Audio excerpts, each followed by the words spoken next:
పోలవరం కేంద్రంగా పోలవరం జిల్లా ఏర్పాటు చేయాలని కోరుతూ చేపట్టిన బహిరంగ సభ వంట వార్పు కార్యక్రమానికి విశేష స్పందన వచ్చింది.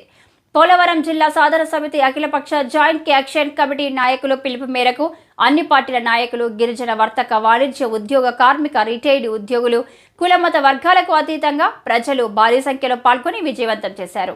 ఈ సందర్భంగా జేఏసీ నాయకులు, వివిధ పార్టీల నాయకులు మాట్లాడుతూ పోలవరం జిల్లా కోసం శక్తి వంచన లేకుండా తమ వంతు కృషి చేస్తామని అన్నారు. పోలవరం జిల్లా సాధించుకోవడం కోసం ప్రతి ఒక్కరూ ముందుకు రావాలని పిలుపునిచ్చారు. ఈ కార్యక్రమంలో బోరగం శ్రీనివాస్, మోడియం శ్రీనివాస్, చిరి బాలరాజు, నాల్లం గాంధీ, బుగ్గా మురళీకృష్ణ, సొబ్బన మోహన్, గంగు అనిల్ కుమార్, కరిబండి నాగరాజు, బొడ్డు కృష్ణ, గుణపర్తి చిన్ని, కొనతాల ప్రసాద్, సబ్బరపు శ్రీరామమూర్తి, డోకల నాగేశ్వరరావు, కుంచే దొరబాబు, బోరగం వెంకటలక్ష్మి, మంగిన కొండ, సొబ్బన రాజశేఖర్ బాబు తదితరులు పాల్గొన్నారు. మన పోలవరం జిల్లా కేంద్రంగా చేయాలని చెప్పని తీసుకురావాలని చెప్పేసి ఇది ఒక ఎన్నపం.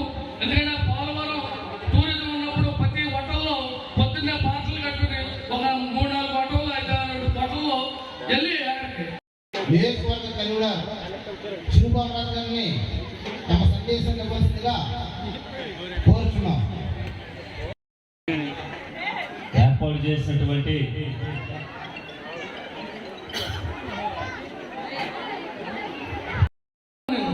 ఎందుకంటే వెళ్ళిందంతా కూడా గిరిజన అన్నదమ్ములు అక్కడికి వెళ్ళారు. ఇంకా పోలవరం పరిస్థితి వస్తే ఈవేళ పోలవరం ప్రాజెక్ట్ అవుతే, రెండో ఢిల్లీ అవుతే, సెకండ్ మద్రాసు అవుతే అని మా చిన్నప్పుడు చెప్పుకునేవారు. రెండో ఢిల్లీ, సెకండ్ మద్రాసు అని వదిలేయండి. ఈవేళ ప్రాజెక్టుని కట్టి ఏ ప్రభుత్వం అయినా కానీ అసలు ఎందుకు ఆలోచన చేయలేదు పోలవరం జిల్లా గురించి. ఈవేళ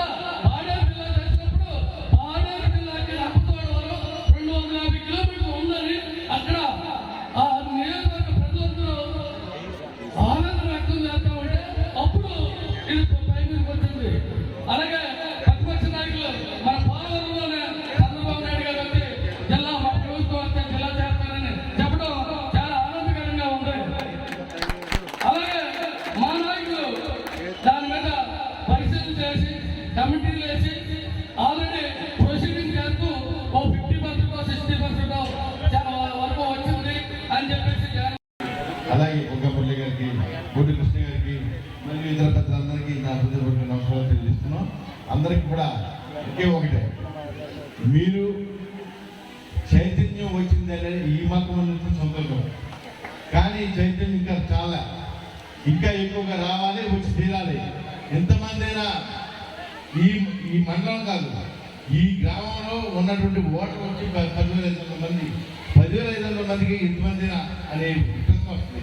కాబట్టి చైతన్యవంతులై పూర్తిగా రోడ్డెక్కి పోరాటం చేస్తారు కానీ అవ్వదు.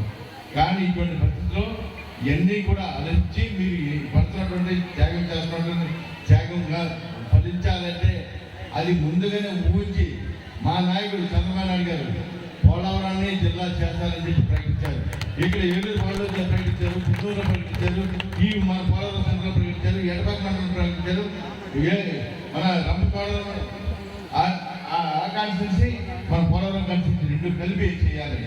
ఒకే ఒకటి ఏంటంటే వెలుగుపడిలో ప్రకటించే ముందు నన్ను, చంద్రబాబు గారిని, మన జిల్లా అధ్యక్షులు గన్నె వీరాజు గారిని ముగ్గురు పిలిచి పవర్లో ఎక్కించుకుని ఏంటి దీనికి వైపులు అవుతుందా అవదా, నేను జిల్లా ప్రకటిస్తున్నాను అవుతుందా అంటే అవుతుంది.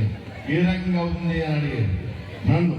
ఏ రకంగా అవుతుందంటే ఐకాన్ పెట్టి మనకి ఇటు అవుతుందంటే మీకు తెలియని విషయం